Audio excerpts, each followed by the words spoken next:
One,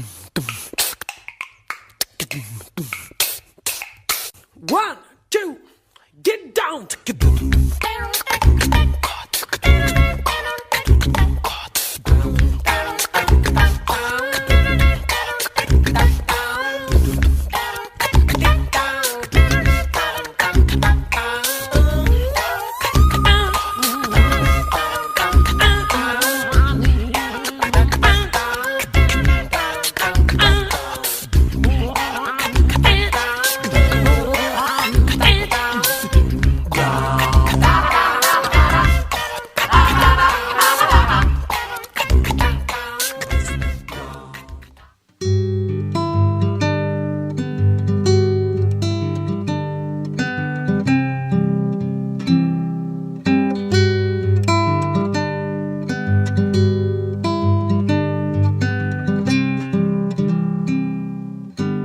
Son postales de la ciudad, lugares icónicos que representan a Punta Arenas en todo el mundo y que más de un turista se lleve en fotografías como testimonio de su paso por nuestra región. Pero nuestra ciudad esconde varios lugares entre sus calles, espacios que son una muestra de la multiplicidad de influencias culturales que conformaron la sociedad puntarenense en los primeros años. Uno de esos lugares es el barrio croata. En los primeros años de Punta Arenas, la vida transcurría en torno a la actividad portuaria. Entre 1880 y 1914, el Estrecho de Magallanes era la única vía marítima de conexión entre los océanos Atlántico y Pacífico. Los terrenos cercanos al muelle se poblaron rápidamente con familias provenientes de los lugares más diversos, atraídos en parte por la aventura de radicarse en el fin del mundo. Hoy esta parte de la ciudad mezcla lo antiguo con lo moderno. Las viejas construcciones restauradas hoy albergan restaurantes, cafés y hostales, transformándose en testimonios invaluables de la arquitectura fundacional de nuestra ciudad. Considerando estos y otros aspectos, el Departamento de Arquitectura de la Universidad de Magallanes realizó una visita guiada por el barrio con la idea de proyectar el testimonio arquitectónico y residencial que encierran sus calles.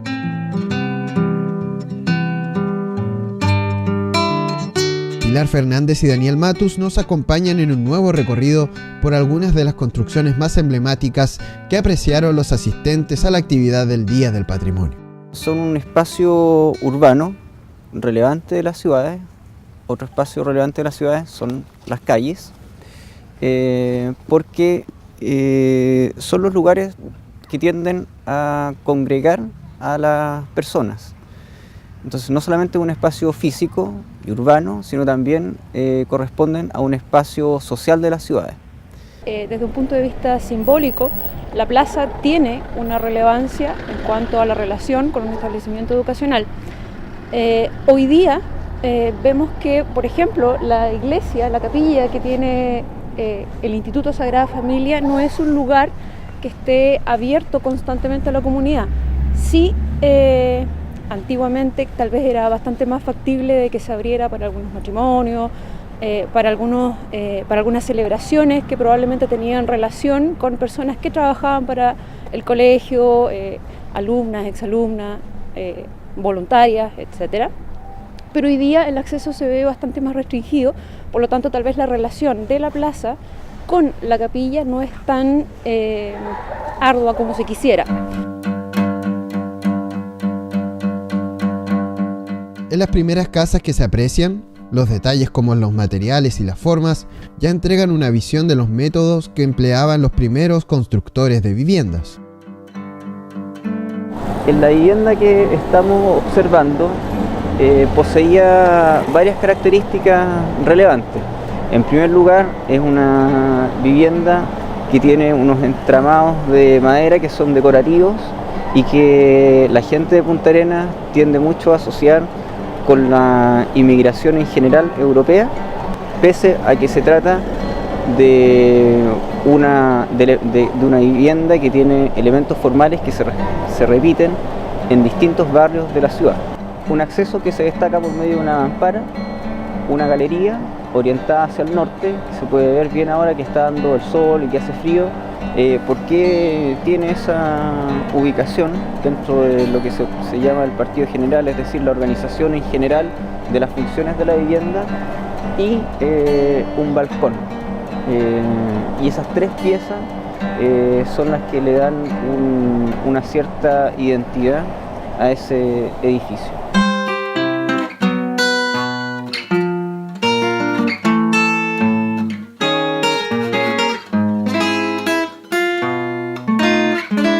La inclemencia del tiempo obligó a buscar soluciones arquitectónicas en lugares de climas similares. El uso de las chifloneras, a la usanza europea, por ejemplo, aislaba del viento y del frío a las principales habitaciones de las casas. En este caso concreto, nos encontramos con una vivienda que tiene el acceso directamente hacia la calle, probablemente a través de una chiflonera que no es visible en el exterior y que muchas veces se utiliza como un dispositivo, sobre todo en las zonas frías, en las zonas lluviosas, como un elemento de control de la temperatura y del clima. Que en el caso del barrio croata, esa chiflonera es visible o en este caso no se puede ver, está al interior de la vivienda, pero se utiliza también como un dispositivo formal. La puerta se desarrolla a través de dos hojas. También es posible ver un trabajo en fierro forjado. También en la parte superior de la puerta, a modo de coronación, aparece una imposta que es justamente un vidrio que permite advertir la presencia de una chiflonera y que funciona también como una especie de tragaluz. Y además de este elemento superior aparece como una especie de eco abajo, un peldaño que es justamente el que hace la diferencia entre la acera y el interior de la vivienda. Se alcanza a ver en la parte inferior de la vivienda el sobrecimiento sobre el cual la vivienda se levanta, el cuerpo principal y después todos los elementos que comienzan a estructurar y a darle valor a la techumbre y a la cubierta, que es el elemento de la arquitectura que es el que establece la relación con el cielo y con el clima. Las ideas europeas se replicaron en todas las construcciones del sector. La forma de castillo que presenta esta casa trata de recordar los orígenes de sus primeros moradores. Esta residencia aparece como una pieza arquitectónica de bastante originalidad en el conjunto y en relación a las demás viviendas que hemos venido observando en el circuito. En ese sentido, vale destacar un par de elementos como por ejemplo esta especie de garita, que es una torre, en el fondo una torre de pequeñas dimensiones, que sobresale por lo general desde un ángulo de la vivienda y que en este caso en particular podría también considerarse como una especie de extracto de las galerías que hemos venido observando, a diferencia de que en este caso se presenta de manera aérea. El primer piso y el segundo piso serían de dos materialidades diferentes. El primer piso de albañilería y el segundo piso de madera, que tiene un entramado también decorativo en madera. También son de interés los balcones, que no se presentan solamente en una de las caras de la vivienda, sino que aparece prácticamente en forma perimetral. Se trata de una vivienda que está en una esquina, que resalta esa posición en la esquina a partir de un elemento formal que hacen que la vivienda sea muy reconocible de este barrio. La parte superior posee un trabajo bastante elevado desde el punto de vista de la decoración y del ornamento, porque tiene toda una franja dentada, lo que la hace bastante diferente. Es un adorno que no es tan frecuente. Se puede ver cómo los elementos de infraestructura de la ciudad, en este caso el cableado de electricidad, de telecomunicaciones o los postes de la luminaria, ensucian un poco la imagen que el peatón puede tener de este edificio. Los materiales más comunes eran la madera y los ladrillos. En un principio llegaban desde el viejo continente, hasta que se abrieron los primeros aserraderos y fábricas de ladrillos locales. Bueno, el espacio que queda justamente entre la Casa Biolich y esta vivienda que tenemos al costado permite identificar la presencia de un muro de ladrillo. Y aquí es importante mencionar que las ladrillerías y las fábricas de ladrillo tuvieron una historia bastante interesante en la ciudad. Vale destacar que hubo algunos personajes que se dedicaron justamente al trabajo y a la instalación de fábricas de ladrillos, como por ejemplo Alejo Marcú y Natalio Foretich. Con el correr del tiempo los estilos y materiales se entremezclan. Las construcciones más antiguas empiezan a requerir una restauración. Se trata de edificios residenciales de 2 pisos. Es lo que se conoce como fachada continua, es decir, que no hay espacios intermedios vacíos entre cada unidad residencial. Detrás mío hay 2 viviendas que son viviendas que se denomina pareadas. Son particularmente interesantes porque si uno las observa en el detalle, son prácticamente iguales, pero sin embargo hay una que ha sido restaurada en ciertos elementos, particularmente en el marco de la ventana, y la otra no. Entonces es posible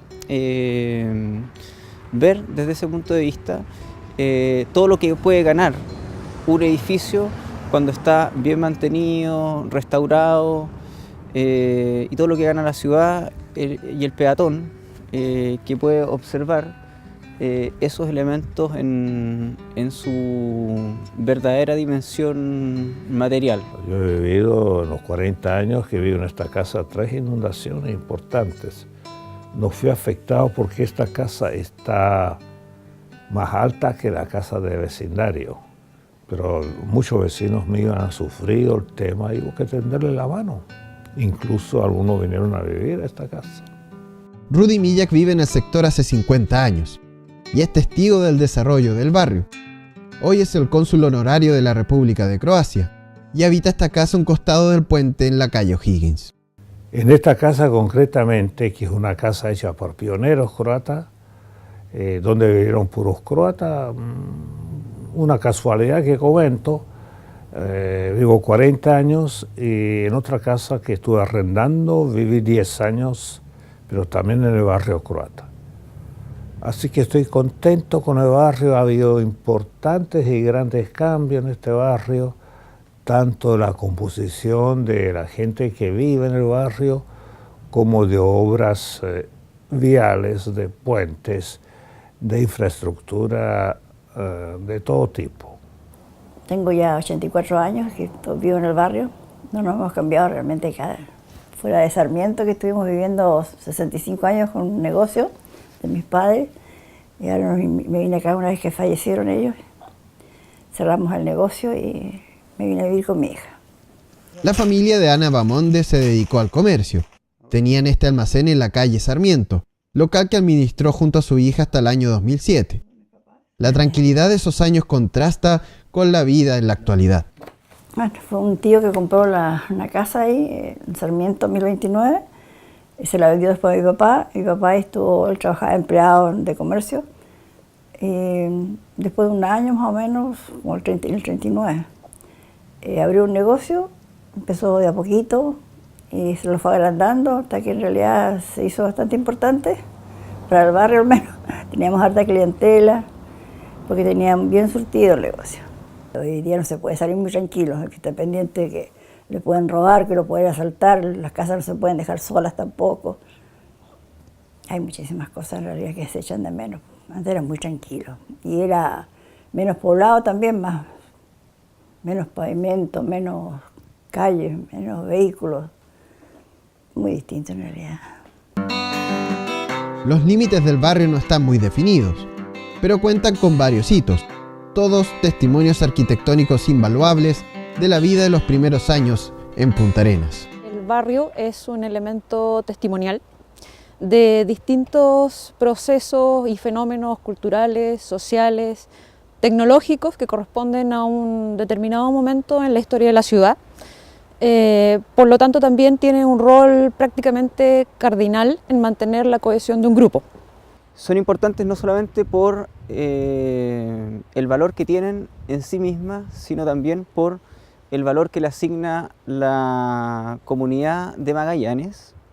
Y además los mismos habitantes del barrio están conscientes del valor donde ellos habitan. Las futuras intervenciones que se hagan en el lugar deben ser pensadas, deben tener delicadeza y en ese sentido las futuras ideas y los futuros proyectos que se estén pensando para el barrio deben considerar una delicadeza especial y deben ser pertinentes al lugar. Y entre más se conozca la gente, más se conozca el lugar, más posibilidades tiene de identificarse con ese lugar. Apreciar la arquitectura es un camino para encontrar nuestra identidad como magallánicos. Más allá de una simple visita turística, el recorrer las calles de la ciudad es una forma de reencontrarnos con aquello que nos identifica, con el lugar donde vivimos.